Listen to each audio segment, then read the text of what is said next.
ആമേൻ, ആമേൻ. യേശുവിൻ്റെ ഏറ്റവും പ്രിയമുള്ള കുഞ്ഞെ, ആലിപ്പഴങ്ങളായി നുറുക്കുന്നു മേഘങ്ങളെ, ആലിപ്പഴങ്ങളായി നുറുക്കുന്നു മേഘങ്ങളെ.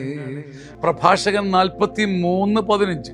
തൻ്റെ മഹത്വത്തിൽ അവിടുന്ന് മേഘങ്ങളെ ഒരുമിച്ച് കൂട്ടി ആലിപ്പഴങ്ങളായി നുറുക്കുന്നു. തൻ്റെ മഹത്വത്തിൽ അവിടുന്ന് മേഘങ്ങളെ ഒരുമിച്ച് കൂട്ടി ആലിപ്പഴങ്ങളായി നുറുക്കുന്നു. മഴമേഘങ്ങളെ, കരിമേഘങ്ങളെ, കറുത്തിരുണ്ട മേഘങ്ങളെ, ജീവിതത്തിൽ ഇരുട്ടുപാകുന്ന വെളിച്ചത്തെ മൂടിക്കളയുന്ന കാർമേഘങ്ങളെ അവിടുന്ന് ഒരുമിച്ച് കൂട്ടിയിട്ട് ആലിപ്പഴങ്ങളായി, തണുത്ത ഹിമവാതമായി, തണുവായി, നനവായി, നനുത്ത സ്നേഹമായി അവിടുന്ന് മാറ്റിക്കളയുന്നു.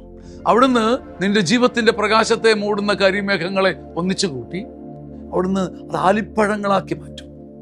കർത്താവിൻ്റെ ഈ വചനം ഇന്ന് എൻ്റെ ജീവിതത്തിൽ മാംസമെടുക്കുമെന്ന് അവകാശത്തോടെ മറിയത്തെ പോലെ പറ. അവിടുന്ന് എൻ്റെ ജീവിതത്തിൻ്റെ കരിമേഘങ്ങളെ ഒരുമിച്ച് കൂട്ടിയിട്ട് എൻ്റെ ജീവിതത്തെ നനയ്ക്കുന്ന ആലിപ്പഴങ്ങളാക്കി മാറ്റും. പ്രഭാഷകൻ 43:15. അന്തരാത്മാവിൽ നിന്ന് ഉയർകൊണ്ട് ആത്മാവിനെ മുഴുവൻ ത്രസിക്കുന്ന ആത്മീയ ശക്തിയായി മാറട്ടെ. ആമേൻ, ആമേൻ.